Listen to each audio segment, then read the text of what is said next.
We'll go ahead and call to order the Kodiak Island Borough Assembly work session of Thursday, November 9th, 2023 at 6:30 p.m.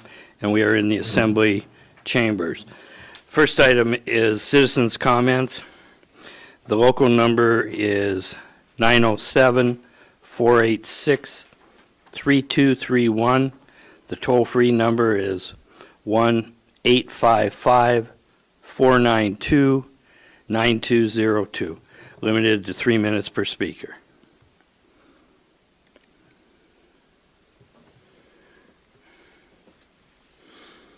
Go for it, Dave. Yes, good evening. My name is Dave Conrad. I am before you for two reasons. First, as a citizen, I'd like to be the first one this evening to say appreciate all the veterans in our town and what they've done for us and what they continue to do for us. Hopefully, folks get out and support any activities tomorrow for Veterans Day.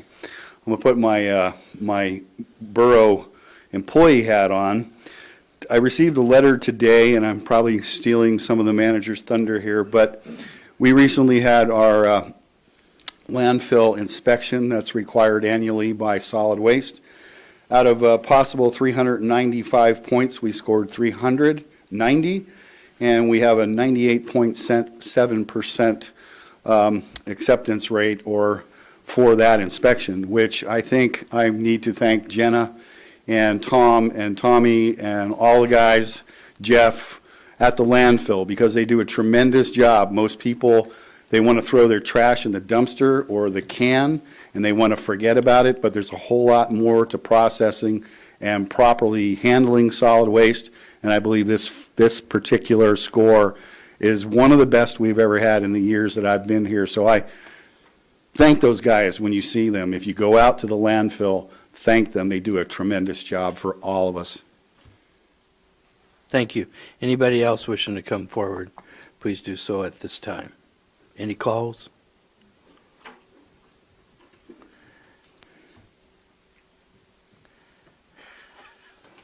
Okay, Amy.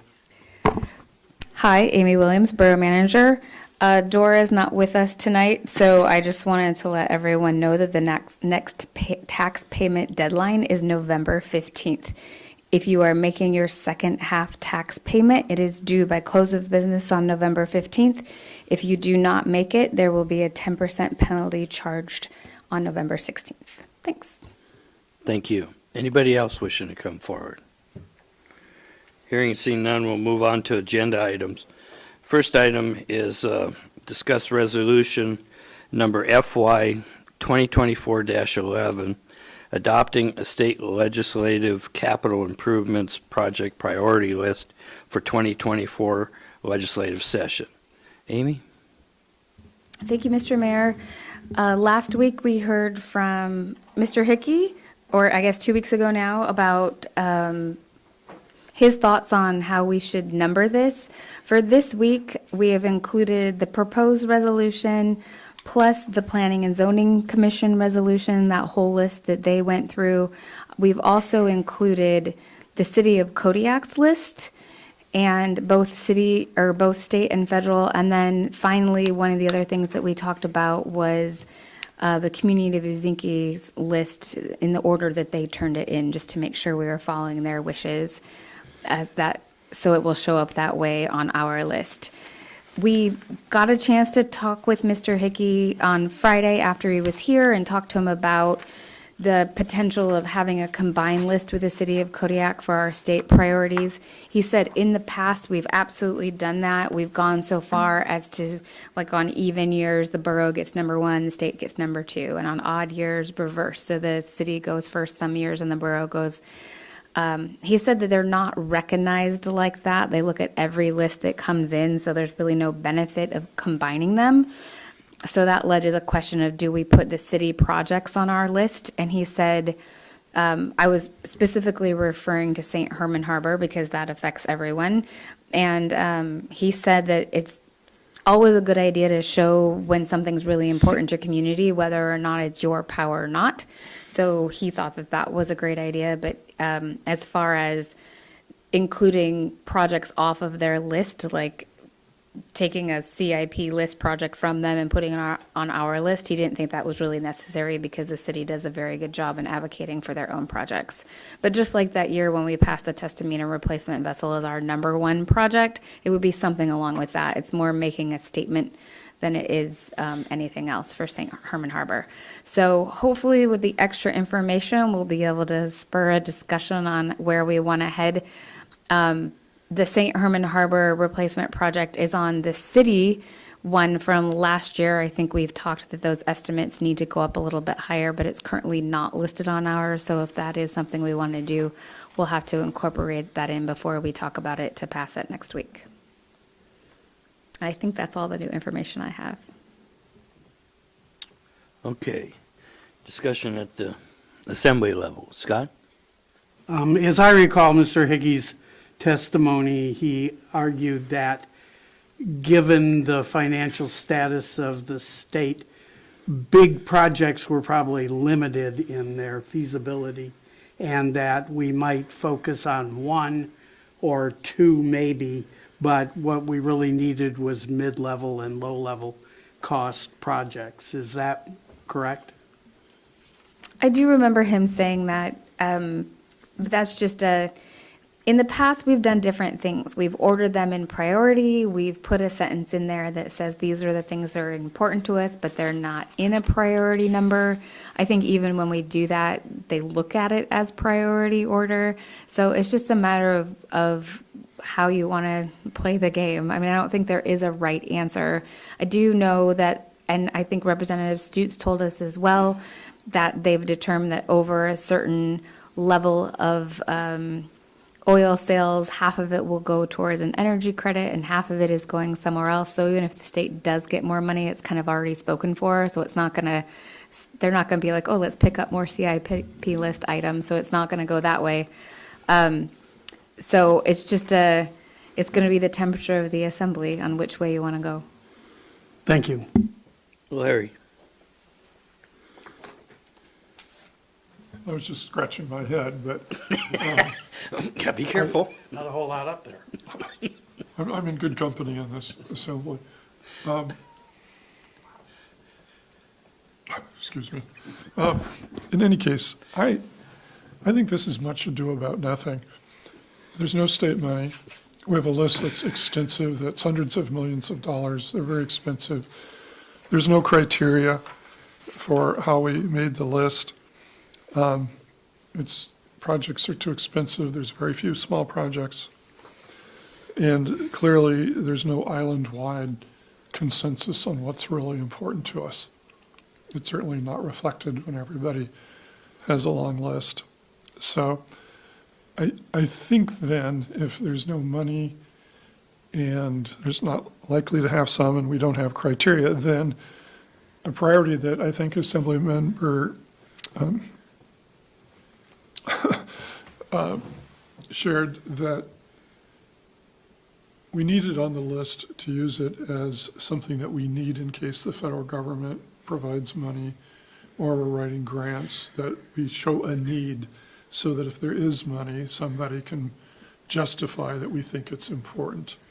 But as far as prioritizing a list that way, we don't have enough information, even with the paragraph on these, really, because again, there's no rubric to decide whether it's safety, whether it's quality of life, whether it's, how do you pick one over another, and fire life safety, they're just there.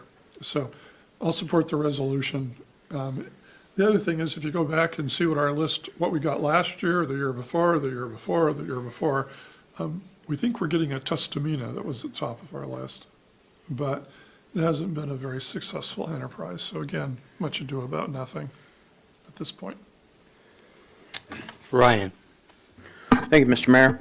So I compiled the list of FY 2024 11, FY 2024 27, both representative of the Kodiak Island Borough and the Planning and Zoning Commission. I also put in the City of Kodiak's 2023-04.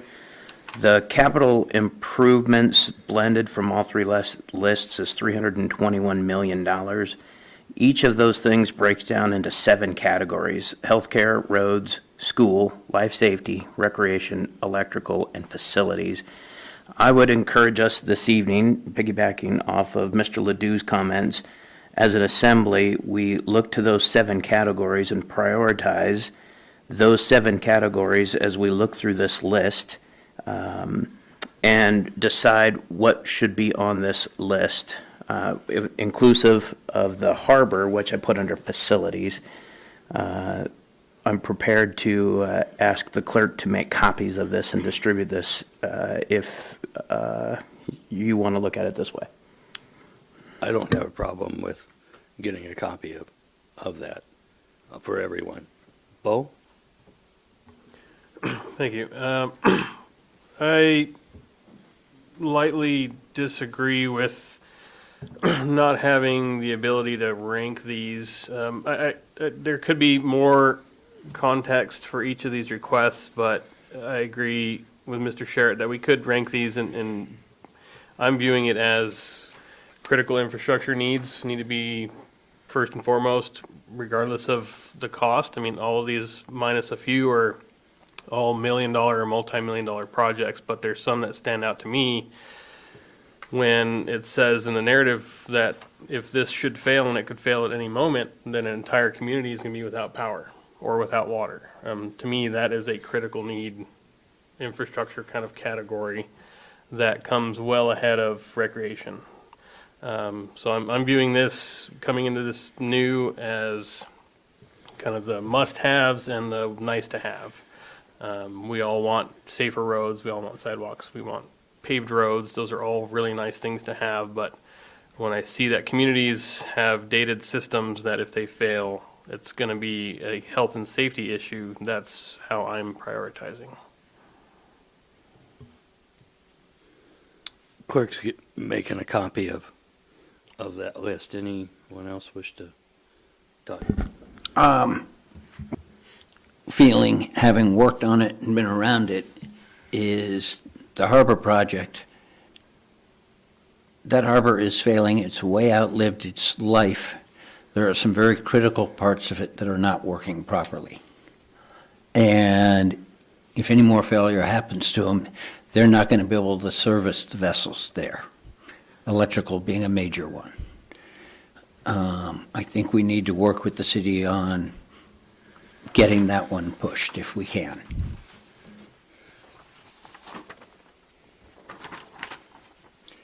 I think I need a magnifying glass. Scott? I think that the harbor one is going to be federal. I don't see the state ever coughing up that kind of money.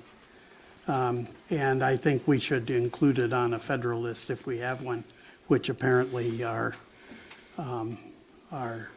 lobbyist in Washington is handling that.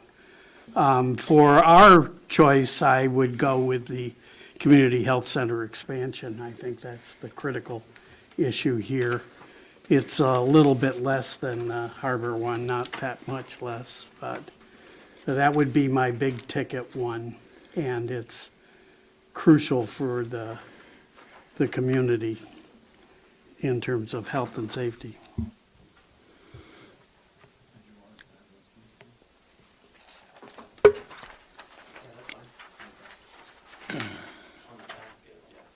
You want to explain that, Ryan? Yeah, thanks. On the back of this is socioeconomic data. Talks about home values and household incomes and what housing costs are. Not relevant to this particular conversation. However, this is data off of the Bureau of Labor and Statistics, and this is just some food for thought. However, on the spreadsheet page, if you take a look on the left column, you'll see the 7 categories down at the bottom, and you'll see the category of each one of the project name and descriptions is how, at least from my perspective, they go into each of those categories. I would agree with Mr. Smiley that healthcare as one of the top priorities, not only for an aging population, but healthcare represents the second largest employer.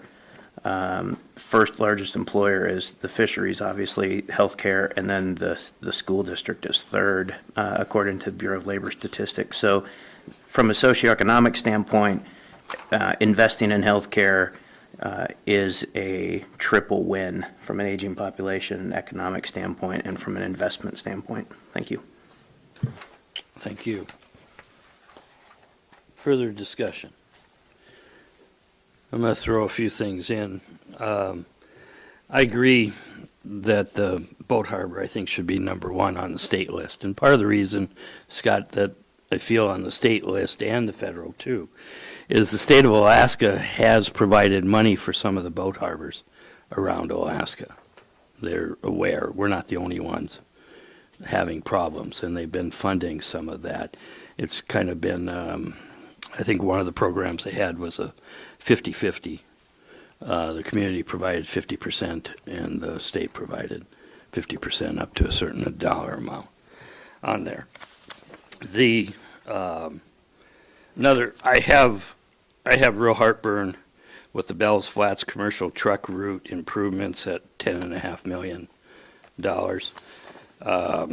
There's the service area roads improvements and paving, which was $10 million, and kind of roughly about $5 million was for Woman's Bay and $5 million was Service District 1 roads on there, was the majority of what that was intended to be. So I have a problem with the standalone on that at $10 million. That's a pipe dream on there, and I think that needs to come off.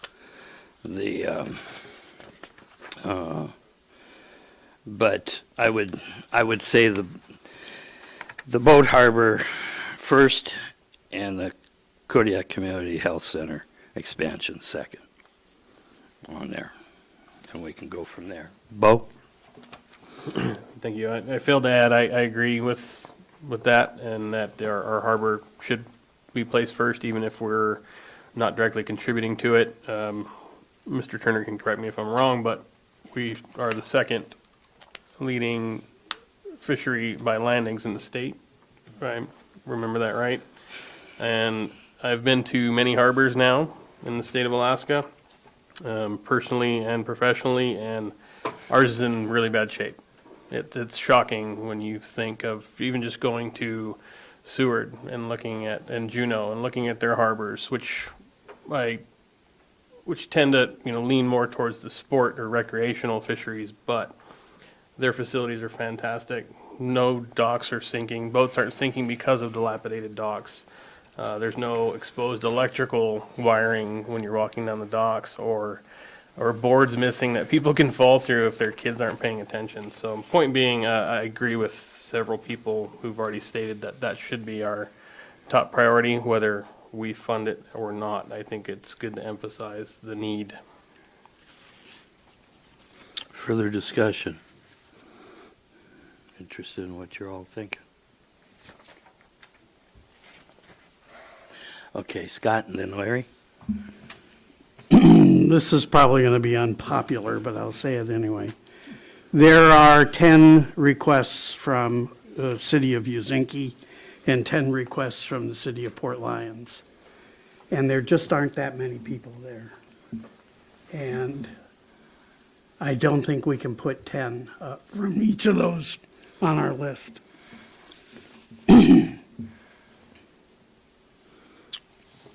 Larry. There's a couple of projects that we could perhaps consider adding to the list, and that is the replacement of the lighting system controls in the auditorium for about $1 million. That is a borough building, and it's in danger of not being usable. The other is one that we've had on there before, and that is funding for water and sewer projects. If we're going to start making land available, then we probably need to support infrastructure for water and sewer, and the state used to help us with that. And for instance, if we opened up Otmaloy area, which is next to Borough land, which is Borough land, water and sewer would be expensive, and it may be that money would have to be spent to upgrade the city sewage treatment plant. But in any case, there's nothing on here that I saw related to infrastructure development. Okay.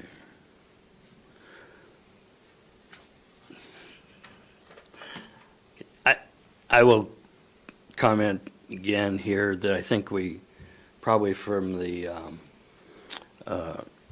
cities around, the other cities around the island, we pick one project from the city of Kodiak, we pick one project from Old Harbor, Uzinki, Port Lions, Larson Bay, Akiak.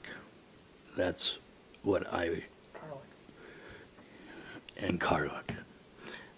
So that would be a suggestion that I'd throw out there. Bo? Would it be worthwhile? I agree. There's clearly more projects for these villages than could be funded. I like the idea of whittling that down and perhaps instead of one per community or village or city, have one big ticket and one smaller for each. That way they still get represented, whether it's something that's unreasonable based on lack of funding or if there's a smaller project that they can get funded. For example, just looking at, Uzinki, getting their electrical system up to date. It's something that's far less expensive than their municipal all-purpose complex. Not to say that I'm not suggesting that's what should be placed on the list, but that's just an example of what I'm getting at. Maybe 2 projects per community, that one's the big ticket that we feel is important for critical infrastructure needs, or however you prioritize your list, and then one that's maybe a little more low-hanging fruit. Okay, James and then Larry. So, I guess I'm a little indifferent on some of this. I think that the sound and lighting project should have been on there a while ago for the auditorium. We talked about it over the last 5 years and still haven't put anything on there. Still haven't tried to do anything about it. But 5 years of discussion is a good, Good start. good start. Yeah. The process is slow, but even getting it on paper is even slower. But I think that everything that is submitted in here, the list, the way that it sits, that Brian has shown us, I think that, there is a way to prioritize each of these. In my opinion, I would list it from the largest all the way down to the lowest, including the city, all the Port Lions, all the Uzinki. They made an effort to get it to us. They made an effort to get all of this information to us. Who are we? It's not our money that we're going to be, giving away. They are asking the state. We're just the conduit to get it there. So adding all of these together in one list, prioritized by the largest to the smallest, is how I see it should be. So that's just my opinion. Okay, Larry. I believe we should include all the rural projects. As Assemblymember Turner said, we asked them for their projects. How do we evaluate them? Also, a lot of the money that goes into rural infrastructure is federal. And having those items on the list may be very important to them. But as far as prioritizing from largest to smallest, doesn't make any sense to me, because something could be much more health, safety, and be cheaper in price than something else. And again, we don't have a lot of criteria but whatever we come up with, I'll vote for. As I said earlier, it's just $400 million worth of projects. Bo. Thank you, Mr. Turner. That I agree. That's a very good point. So thanks for bringing that up. They did put the effort in. So that said, is it reasonable, being they did put the effort in and they ranked their list in the order of priority that they would like to see these funded? You make a great point in that. Who are we to tell, reorder that ranking. That's the list they want, that's how they want things funded. For the sake of maybe streamlining, those that provided a list that was ranked, respect to their ranking, and then we can look at other projects. I do disagree with our ranking as far as from top to bottom based on total request or dollar amount. But if we did, following Mr. Turner's suggestion, keep the City of Uzinki and Port Lions lists intact as is, based on their efforts, that would, whittle down the amount of ranking we need to do for those that didn't come that way.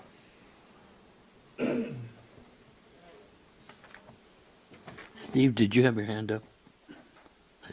Okay. Further discussion? Just one quick. Larry? I like Ryan's list that he put together. I like the categories. I think it provides some, reality to, a long list.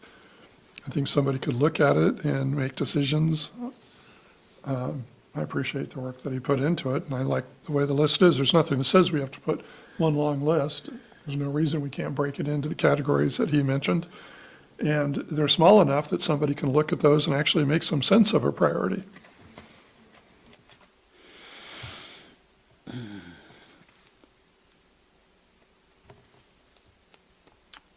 Are you guys ready to do that tonight?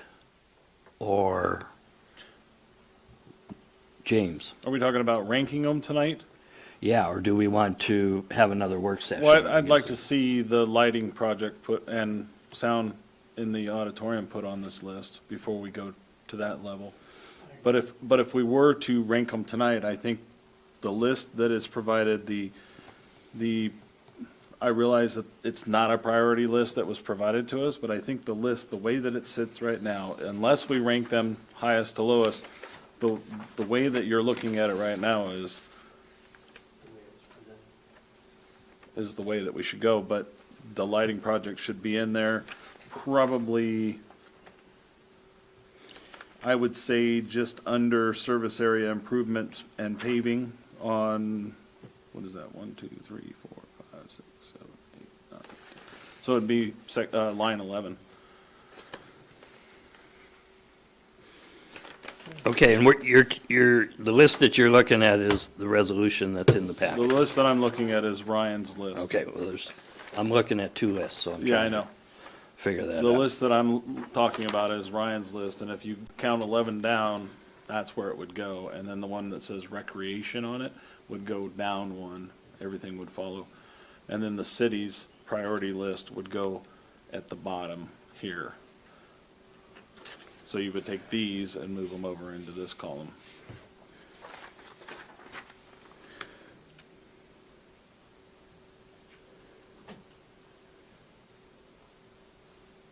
And I'm sure that Mr. Sherritt could provide that.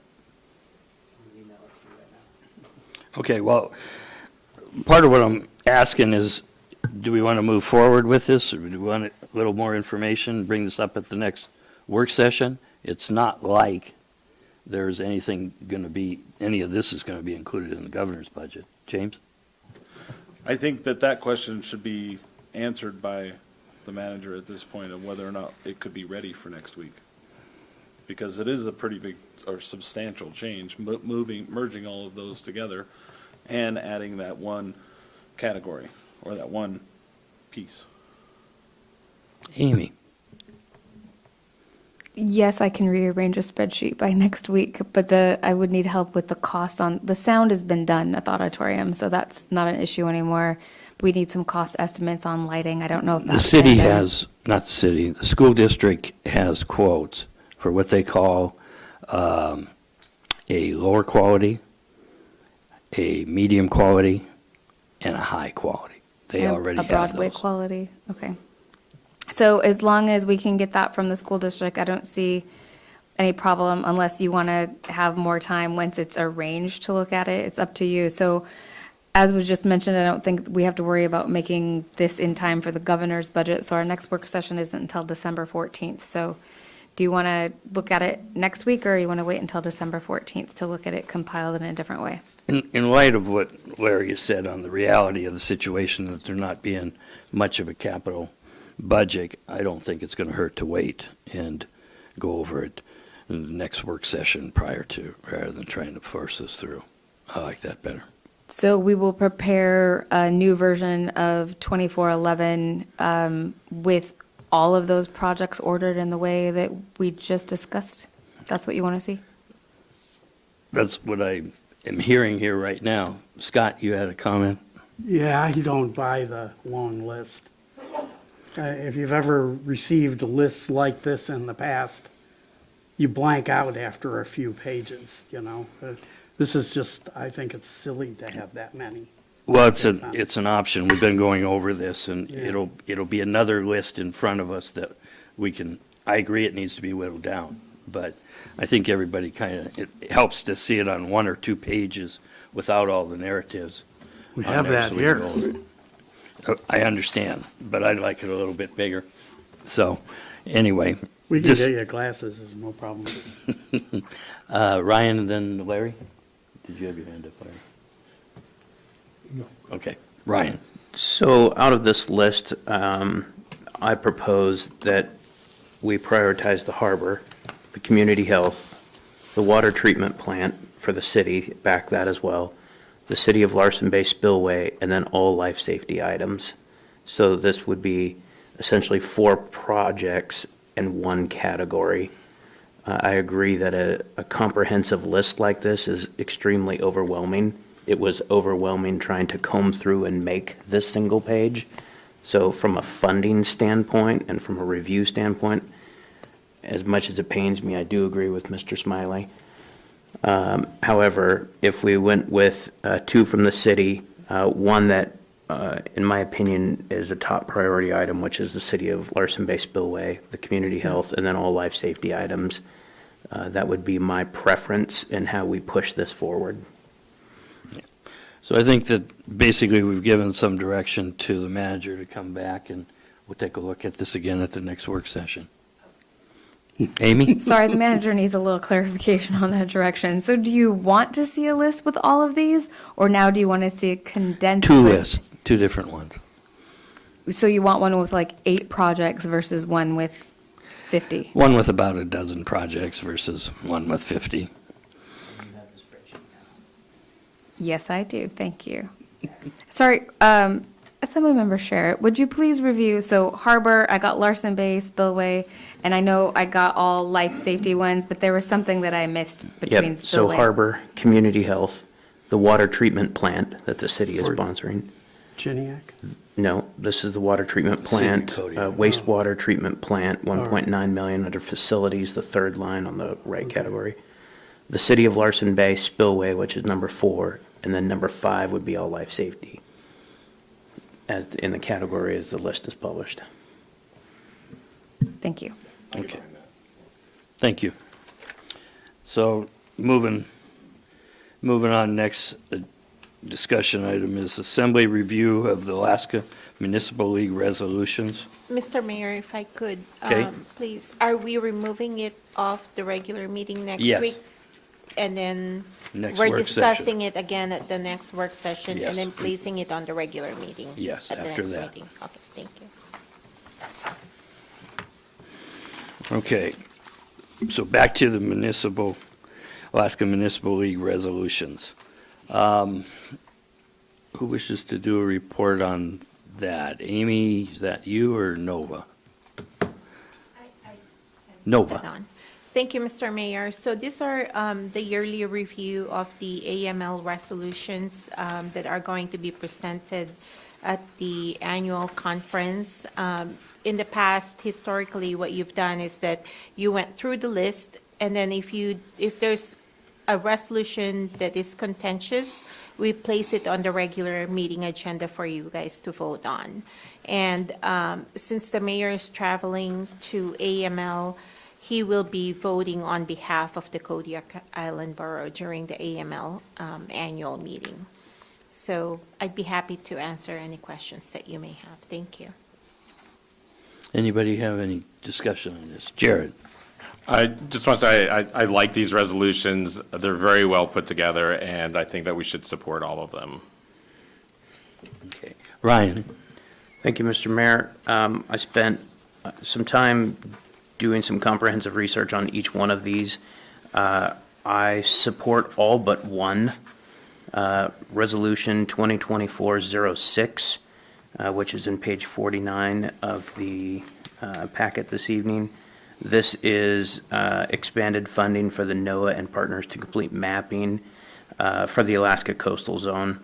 At this time, I do not support this from a kind of a different perspective, given the climate that we're in politically and with tension. I do not believe that mapping of coastal lines should be conducted during national defense crisis. Thank you. Okay. Discussion. James? I agree, but for different reasons. So that's where I'll leave that. Scott? I agree for different reasons, too. This should be funded federally, not by the state. I agree as well. Steve, did you have your hand up? Sure. James? This is just a way to, for the federal government to get their 30 by 30 pushed through. And that's not something that Alaska wants going through. Okay, so the direction will be to oppose 06 on there. Okay. So if you can, do we need to take any action at the next meeting for that? It seems like everyone, well, I think there were a couple that didn't say anything about it, but looking around the room, there's 4 that said that we should oppose it. Unless you want to put this on the regular meeting agenda, then I can add it to the regular meeting agenda. It's really up to the assembly Scott. and how you want to do it. Can I ask an assembly member a question? I'll allow it. What's it going to cost to remove the PFAS? Yeah, from the state. So right now, PFAS, known as the forever chemical, is, so it's connected, the state has it connected through AFFF, a firefighting or foam suppression system. However, there are multiple causes or multiple constituents that have PFAS and PFOS.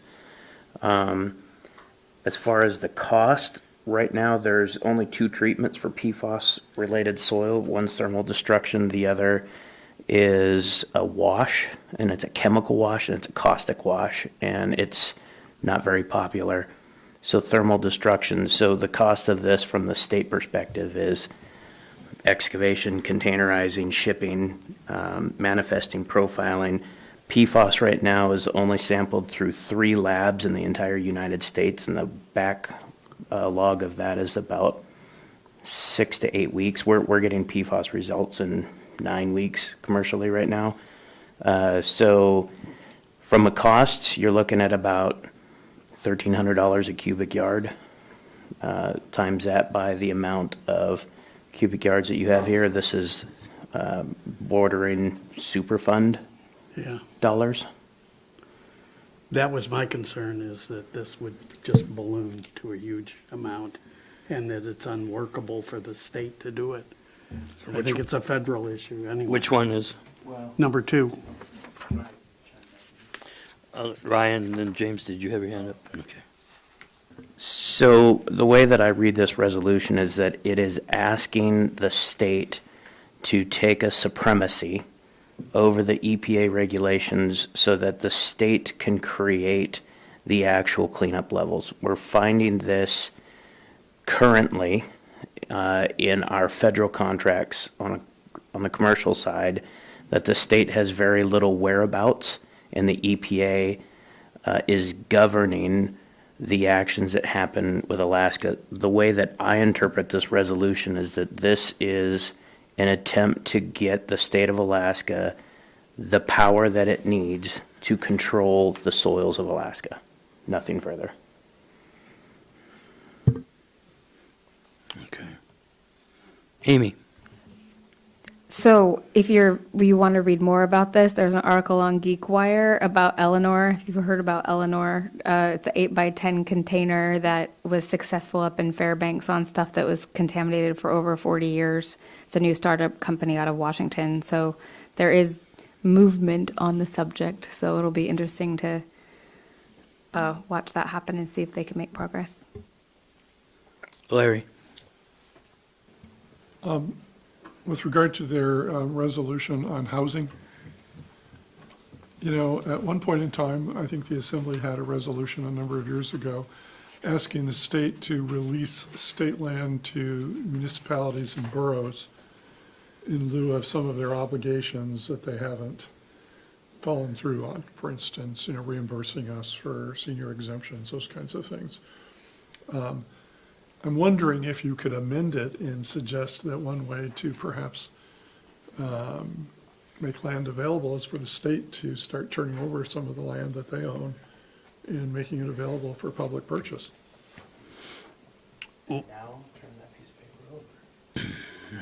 There's a possibility of that. I've evidently been placed on the resolutions committee, so by not calling into a previous meeting, you get placed on things. So it's meeting while we're in Anchorage.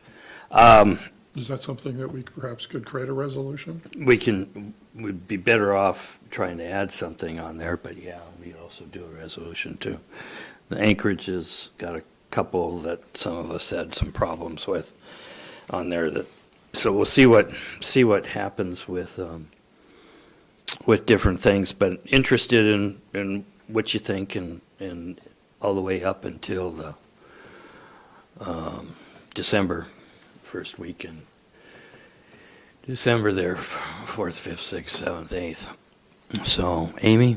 Sorry, line 25 of that. Which one?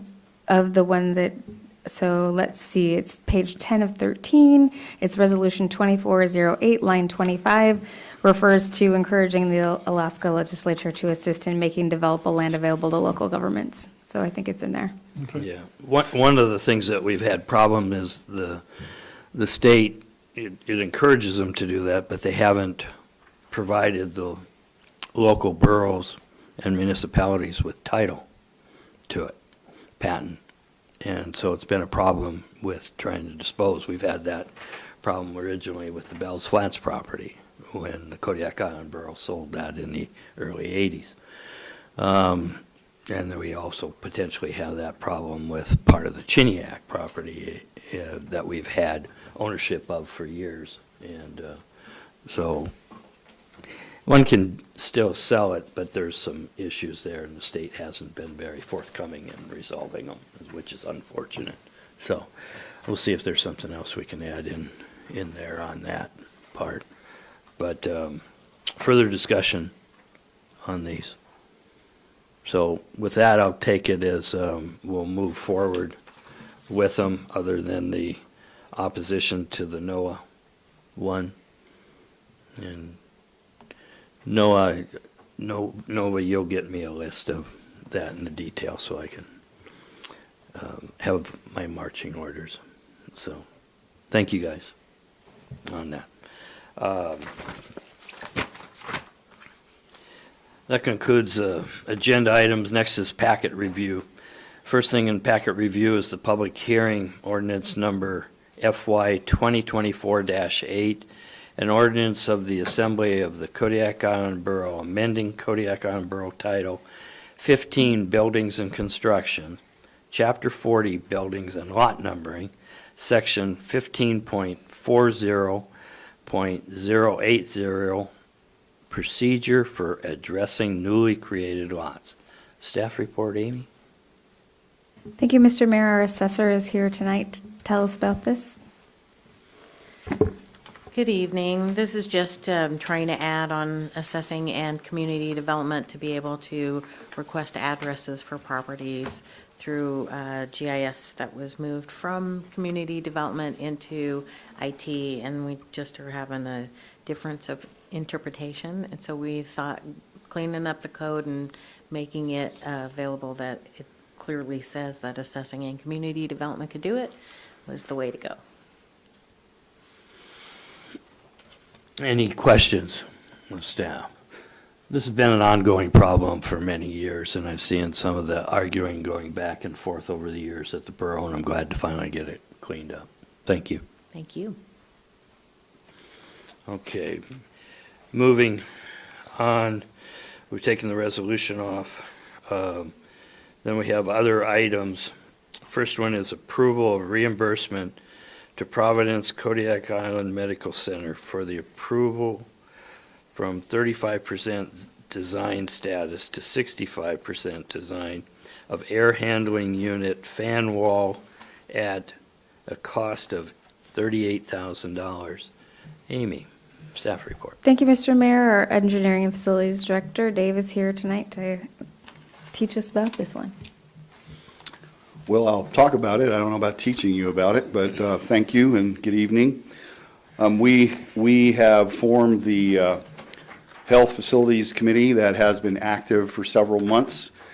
As I have progressed through the ranks, so to speak, I've learned more and more about the facilities, and the hospital is one of these facilities that our brand-new section is 25 years old, going on 30, and we need to stop calling it new, and we need to realize that some of this stuff needs to be replaced. A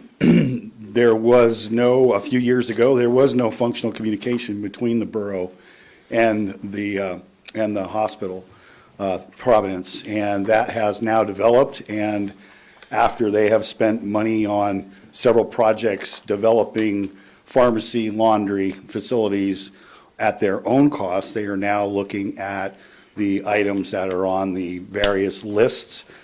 I know there's been questions about the R&R list updating. However, what is going on here is we're now looking at what the priorities are to maintain the quality of health care in Kodiak at that facility, which is a borough-owned facility. And these are partial steps towards the design to make sure that we now have a unified look at this. It allows for the assembly to take a look. We're coming before the assembly each time there is a request for funds, and we are utilizing the professionals that Providence, or as an organization, use throughout Alaska and the lower 48, as they have the relationships and they have the contractors in place through their bid system to be able to move forward and have the special knowledge required to do healthcare facility work. Thank you. Any questions of staff? Ryan? Jared and then Ryan. I was going to, for this one and the next two on there, to urge assembly approval for these, as Dave was mentioning. And as you can see in the cover sheet there, there's $3.8 million in the hospital R&R fund because there hasn't been communication between the borough and the hospital, and we've just been banking that cash, and now we're finding that there are a lot of things that need to be fixed because we haven't had that communication process in place. So you're going to be seeing more of these come through, but this is what the R&R fund is for. We rely on our engineering and facility staff to communicate with Providence's experts to identify these and prioritize these items that really need to be fixed and designed and fixed sooner rather than later. So these are the ones that right now that the Health Facilities Advisory Board with the borough staff and with Providence have identified that we can do these now, and we trust Providence to be able to get these done. So, thank you. Ryan? Thank you. there will be a question, but I'm going to take you guys on a journey for a second. When I first saw this list, I thought that this may be, in all honesty, an attempt to bypass procurement. I asked the manager and the clerk for a lease agreement. We have one. It is current. It's dated 2017. It expires 2027. I'm going to read a couple passages from this. Under Section 3 in equipment, all equipment, including fixtures, furnitures, and medical equipment currently within the hospital is the property of Providence and thus not subject to the lease from KIB. I'll save you the rest of that and jump right over to Section 20.4, where it says KIB shall provide and pay for depreciable capital assets mutually agreed to by KIB and Providence, including the cost of building components, land improvements, fixed equipment, and building services equipment with useful lives of 10 years or more, as defined by the latest edition of the American Hospital Associated Useful Lives of Depreciable Hospital Assets. I bought that book this afternoon because I wanted it. And in this book, and the start of my question is, let's see, I just need to read from this book. I apologize here just a second. It defines fixed equipment. So fixed equipment is usually attached to and often general part of the building. Generally, fixed equipment have a shorter life than the building, including the fixed equipment categories such as cabinet shelving, wiring, cabling, telecom communications, information technology, and other types, such as heating, ventilation, air conditioning, elevators, plumbing, and sprinkler systems. So, contractually, we have an obligation to do these repairs. Mr. Facilities and Engineering Director, you have inherited quite the responsibility. So, hats off. However, my question is in this book. Sorry for the long-winded here.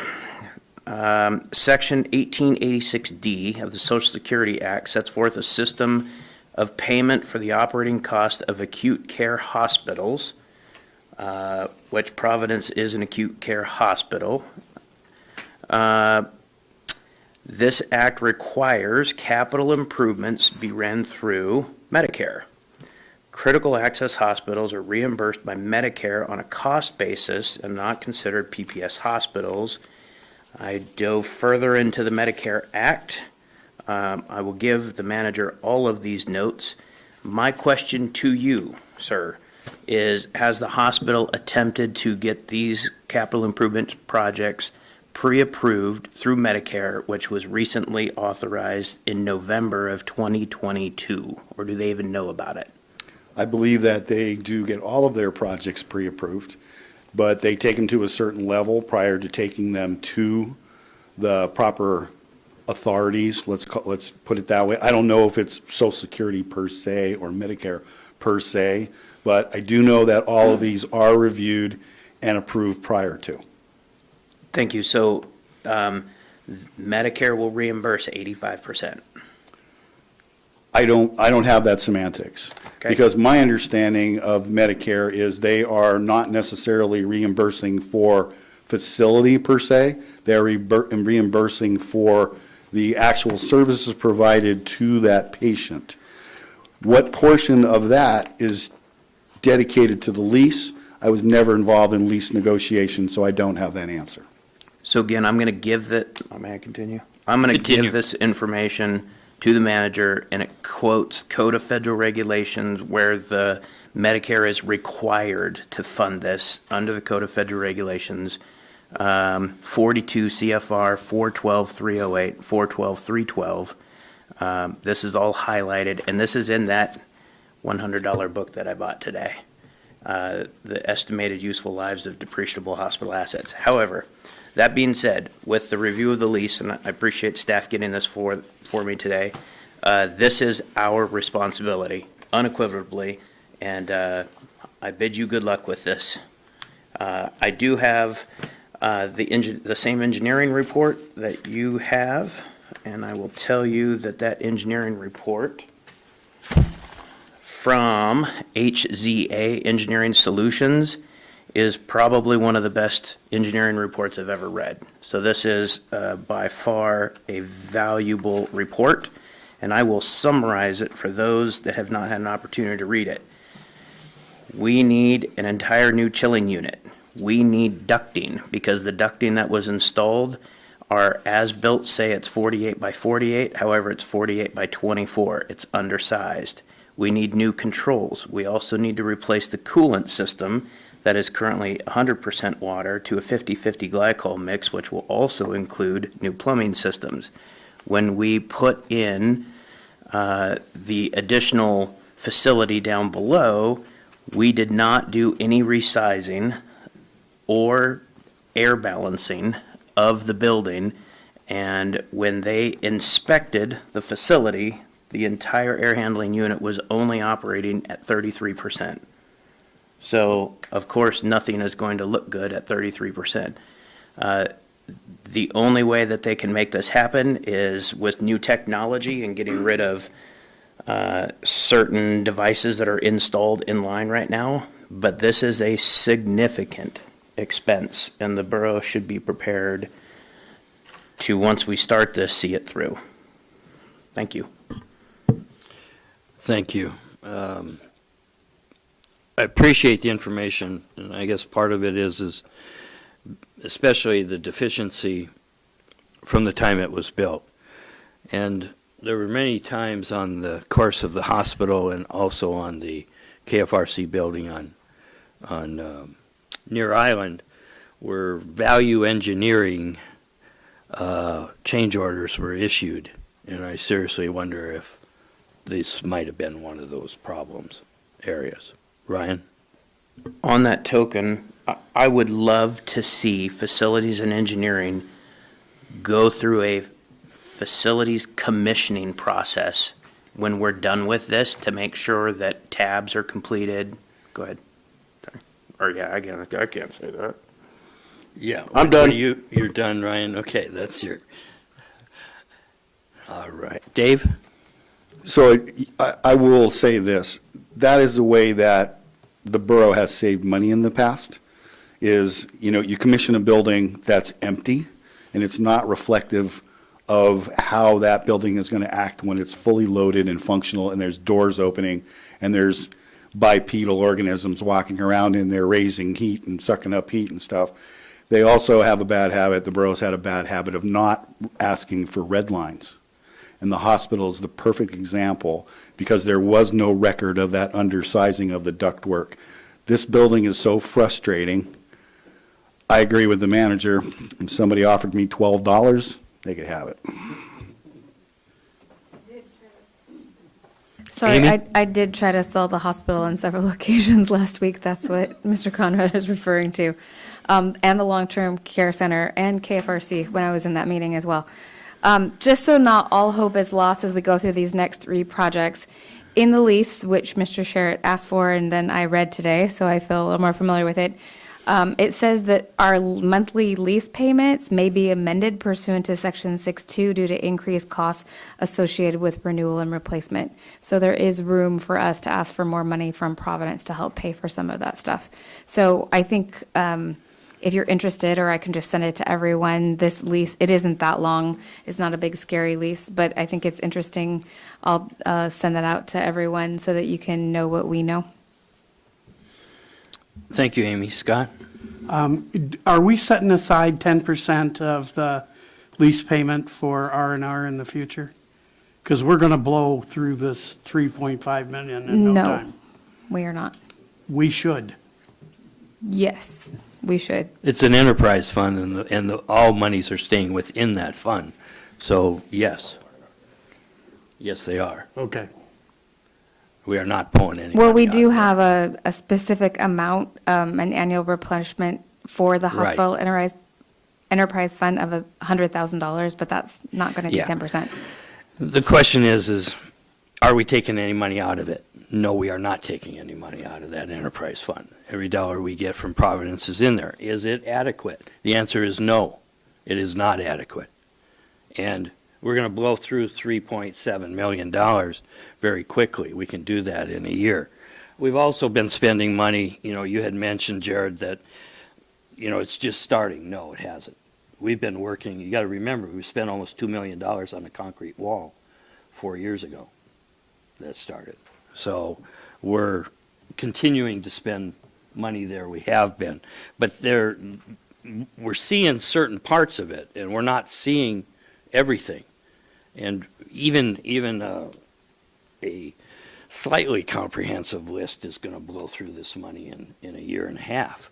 So we need to see a little bit more, because we're going to end up making some priorities choices on this stuff. And I think it's going to involve cost of those projects is going to be just those three. And so anyway, Amy? Thank you, Mr. Mayor. Providence does have an ongoing list of projects that's well over $8 million that the people on that committee have seen. Bo? I agree. I would like to see a comprehensive list of, coming in new to this. I'm not familiar with the overall needs for the hospital. I do support spending on R&R when it's due. However, I don't have a full understanding of what these projects are going to cost. So I would like to see a close to we can get comprehensive list before supporting any of these. I do encourage the manager to look into that lease. I would definitely read it if provided, and if there's some cost sharing measures we can take advantage of, I encourage that. So the more bang for the buck, so to speak, is better for everybody. Ryan, then James? Thank you, Mr. Mayor. So in section 20.5 of the lease agreement, there's a capital improvement plan section. I'll paraphrase here, skip some of this. The capital improvement plan will be established by the KIB and the hospital collectively. Both parties agree to work to prioritize expenditures and capital investments in the facilities based on an annual review of the project defined in Exhibit B. When this lease is published for you guys, take a look at Exhibit B as an example. This is a 2017 example, and it is certainly viable, and I think probably governing the efforts that are going on with the work group right now. Thank you. Thank you. James? I want to touch on a couple of things that were said. Number one, we discussed with Providence already about the lease during the last meeting. It was a brief discussion. We weren't diving into that because that wasn't part of our deal at that point. So they already have an indication that we may be coming back for some more. The other piece of that is we did ask for 100% costs on these three items. Cost estimate? Cost estimates on these three items. Mr. Conrad was proactive in saying that first thing as soon as we started discussing the 35, the 65, all the different levels. Knowing that the assembly was going to ask for what the cost estimate is at 100%. So they needed a little bit of time, I believe. Probably the next meeting is when they will be able to present that, I believe. I'm not trying to say that that's when it will happen, but I believe that's what they said. So just so that everybody knows, we've already discussed a few of those issues during the meeting, and we'll see where it goes. Thank you. Jared? I just want to circle back to something that Ryan mentioned about Medicaid reimbursement, that I think it would be worth us looking into, since we're the building owners. Yeah. Any further discussion? With that, we'll move on to the next one. Next one is approval of reimbursement to Providence Kodiak Medical Center for payment for the design of automatic transfer switch to 35% at a cost of $45,033. Staff report, Amy? Thank you, Mr. Mayor. For these next two, we're just going to continue with Dave. So this is basically the same request, except for the automatic transfer switches associated with the generators. Generators at this hospital are probably some of the best maintained on a borough facility. They are tested on a regular basis because there's a requirement for them, I believe, monthly to do full runs. So these are full load runs. These are not 15-minute runs to warm them up and make sure stuff works. These transfer switches are, this is a request for $45,033. And if you go back to about elevator, and the other ones are for the rest of the support equipment within the facility. These are 25-plus years old, and we're also likely going to have to relocate them because the size and complexity of ATSs have changed since these installations. So I would bet people will lose offices, and/or there will be some type of augmentation to the exterior of the building to accommodate these new automatic transfer switches. What I will also say is the first question that I asked when I heard this was, how about a estimate and a look over of the generators themselves? And the generators are in very good functional condition. Okay, then I'll move on to the third one, which is approval of reimbursement to Providence Kodiak Island Medical Center for payment for the design of chiller replacement to 65% at a cost of $187,824. Staff report, Amy? Thank you, Mr. Mayor. Again, this is Mr. Conrad. So once again, we're requesting $187,824 for design up to the 65% level. If you look on the, I believe it's the third page back, you'll see that we have encouraged Providence to look at a modular type chiller rather than a static size chiller. Currently, there is a static chiller. As systems that require use or shared use of this chiller are added or modernized, it makes the existing new 25-year-old chiller, it makes it that much more taxed on that particular item. This thing's flat worn out, so we're requesting they go to a modular chiller so that if there is an expansion requirement or if there is a reduction in the requirement due to updated HVAC that we're not aware of technology-wise, this can grow or shrink. So that's why we're trying to look at as many modular components for replacement as possible for all of the systems that we're discussing at the hospital as well as other facilities. Happy to answer questions if I can. Ryan? Thank you, Mr. Mayor. Mr. Conrad, in the engineer's report, the engineer presents two options to this. One is replace the existing chiller with same size, same shape, same everything, and decouple the clinic from the hospital main system. It doesn't look like we're presented with that in this particular instance because we're designing a chiller. So can you walk me through the thought process to decide not to decouple, and what was the, rough order of magnitude to that?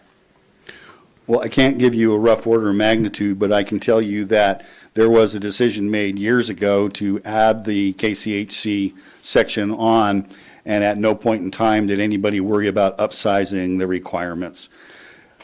Space configuration and where to locate equipment,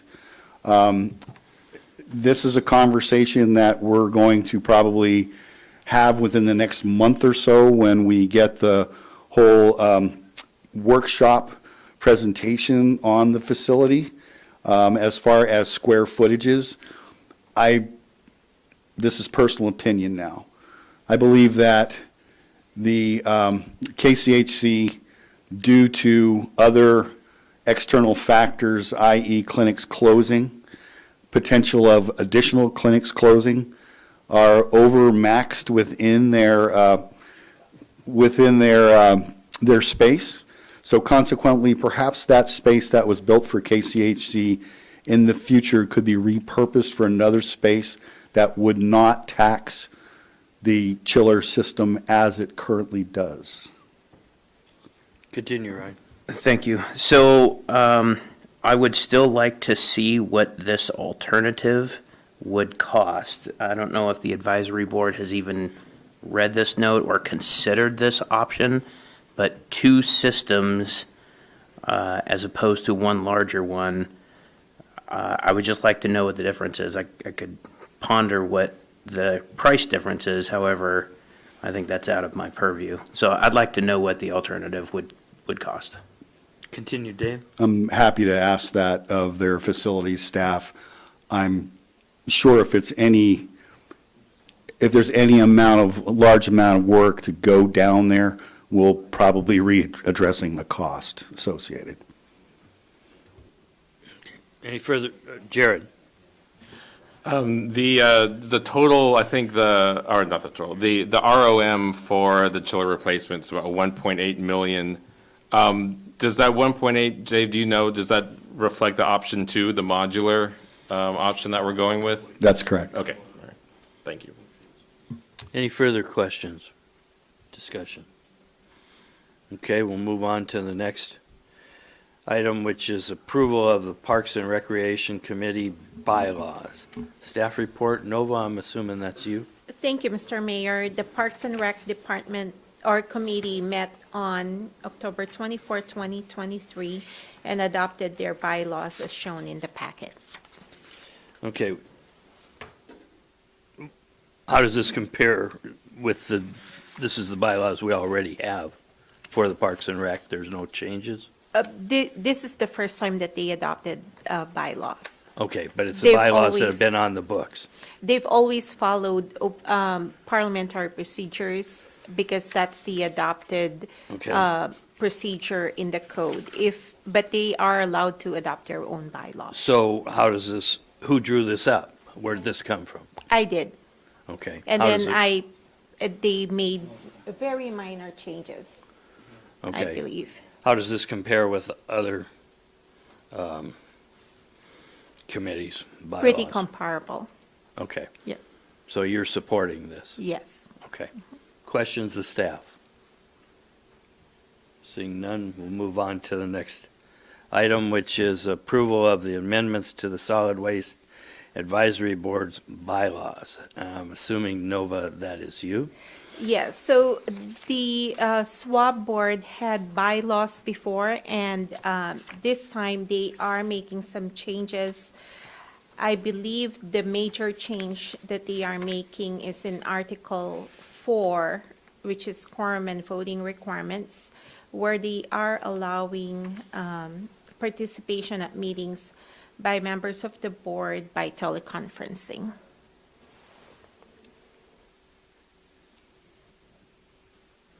The other changes are very minor. They're grammatical corrections. Scott? My wife is on that committee, and my understanding is that they have occasionally run into an absence of quorum, so they couldn't conduct their business. If they allow electronic communication on it, either by Teams or through the phone, then they will be able to have a quorum more frequently. Okay. Any further discussion or questions of staff on this one at this time? We can always do it next week, too.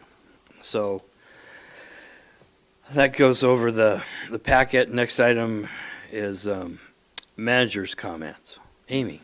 Good evening, Mr. Mayor and Assembly.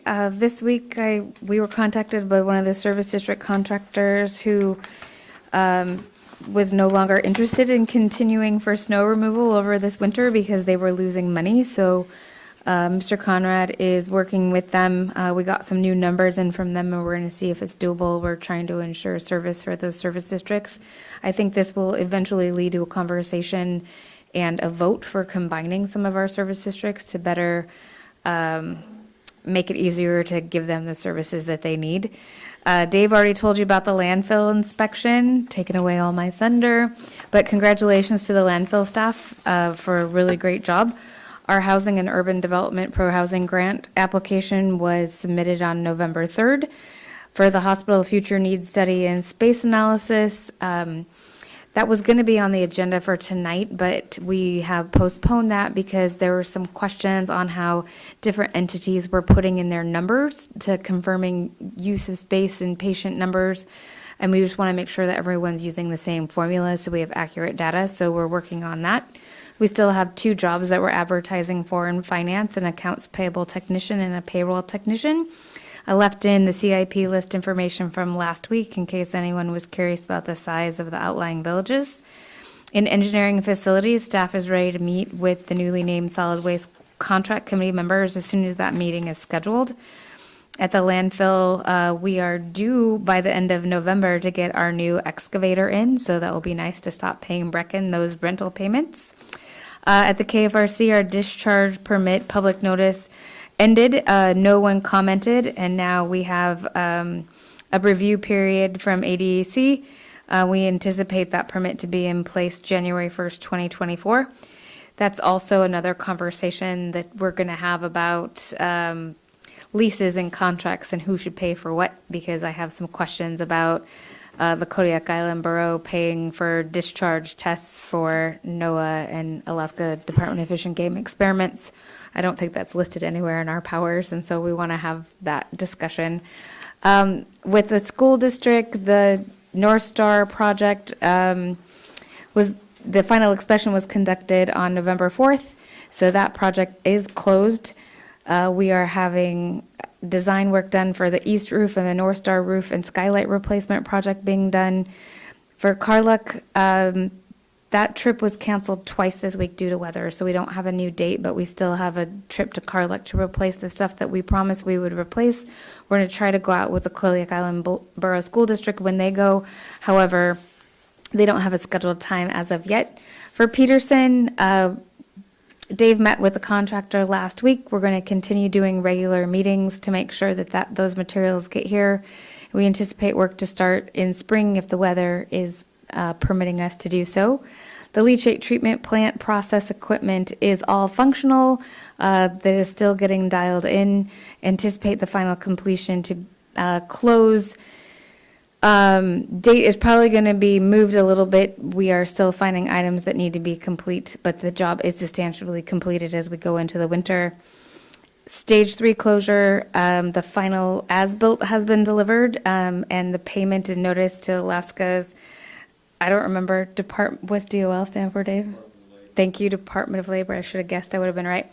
Have been requested.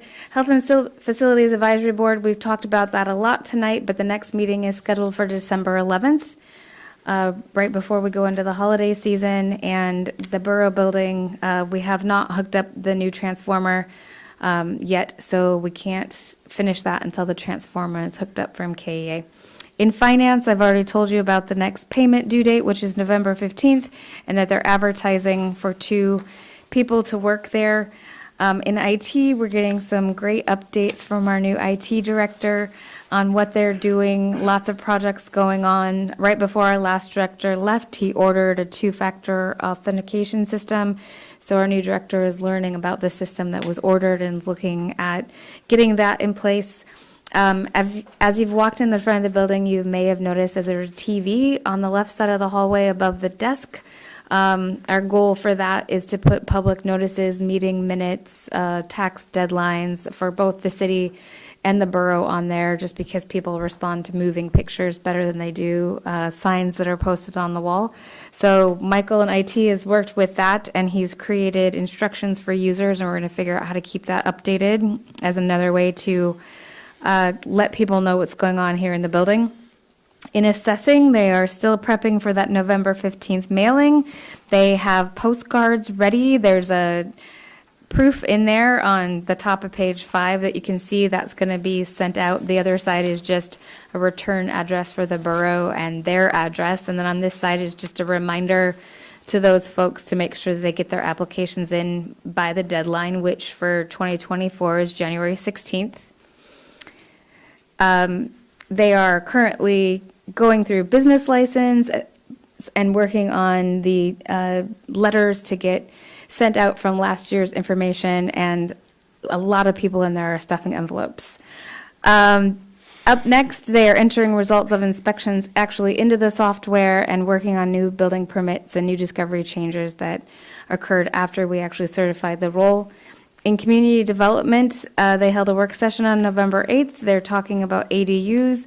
I've asked the director to include some more information in these reports for you, just to know what's going on in the planning and zoning, because some of those things are really important, and I think will inform our talks when we talk about Airbnbs and short-term rentals. Some of the stuff that they're doing with ADUs is going to go hand in hand, so that'll be useful information.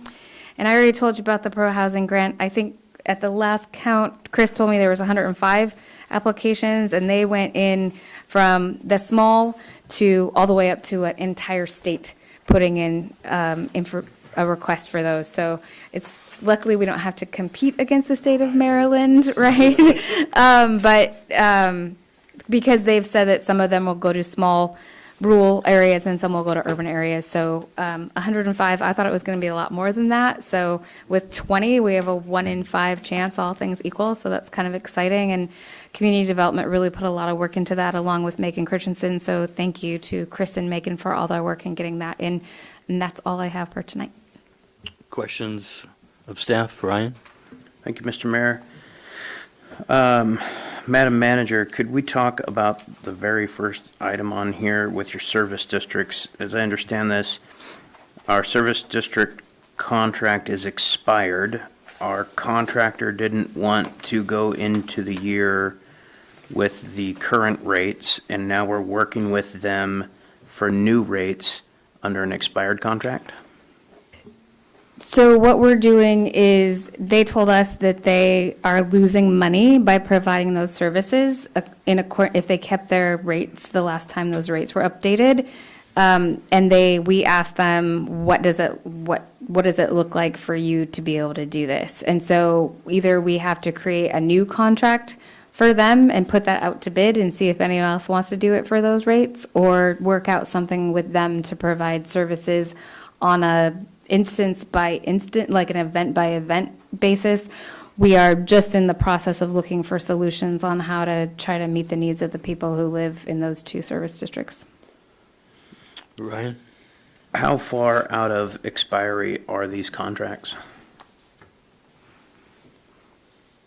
I think, Dave, do you know that? I think the last time they updated rates was 2017 for rates. And the duration of these contracts is then a 5-year duration, so we're a year expired? And no escalation clauses or REA clauses in a contract? There is not, and I'll have to get back to you on the exact date and when that one expired. So where I'm going with this is that, if I may continue. Okay. Where I'm going with this is that if we are bypassing a procurement system, if we are not following procurement code that we have set out, or if we are in any way creating an unfair advantage or creating a scenario where open competition cannot exist, I would not support this at all. So, thank you. Understood. Thank you. Okay. Any other questions of staff on the report? Okay, we'll move on to clerk's comments. Nova. Thank you, Mr. Mayor. I'm going to keep it short. I called the attorney like 15 minutes ago, so he's online waiting for us. So we wrapped up the rest of the election task. We have sent all the materials that's needed by the state to them so they can update the voter information. I listed the upcoming meetings, and also there's quite a few projects that I worked on this past week. I have 2, 4, 6, about 8 ordinances that I was working on this past week. We started, regarding records management, we resumed our work with the department directors in revising their records retention series. We also reviewed archived contracts in Laserfish. What I noticed is that when I left the borough and then the clerks that replaced me, they had a different idea on how they wanted to retain contracts. So there's a little bit of a mess in the way that we're doing contracts now, but moving forward, we figured out how we should be titling our future contracts and amendments and extensions and change orders and such. So I also worked with the attorney I had an inquiry about taking the oath of office once a person is elected and or appointed to our boards and committees. We need to take those seriously and monitor them, that make sure that they come in within 30 days upon appointment or election. Okay, and then I gave you a status update of the agenda item requests, and also I will be working remotely next week, and then I will be taking 6 days of vacation, and then I'll be in Las Vegas spending the Thanksgiving holiday with my family. And that's all I have. I'd be happy to answer any questions that you may have. Thank you. Any questions? Seeing none, move on to Assembly member comments. Ryan? No comment. Scott? There were snow flurries at my house tonight. Keep it to yourself. Larry? No comment. Bo? I'd just like to thank the landfill crew. That's a pretty impressive accomplishment. They're always extremely courteous and helpful every time I'm out there. It's got to be a ton of work to achieve this high of a score. And they clearly take their job seriously, so if any of them are listening or stream this later, thank you very much for your hard work. To all the veterans out there, thank you for your service. Disabled veterans, please, if you're not getting the assistance you need, there are resources available. Please seek those out. And I'll end that with Rangers lead the way. Jared? I want to echo, especially the Rangers. How about that? Congrats on the landfill, big thing. And there was a note about housing and the Kodiak College.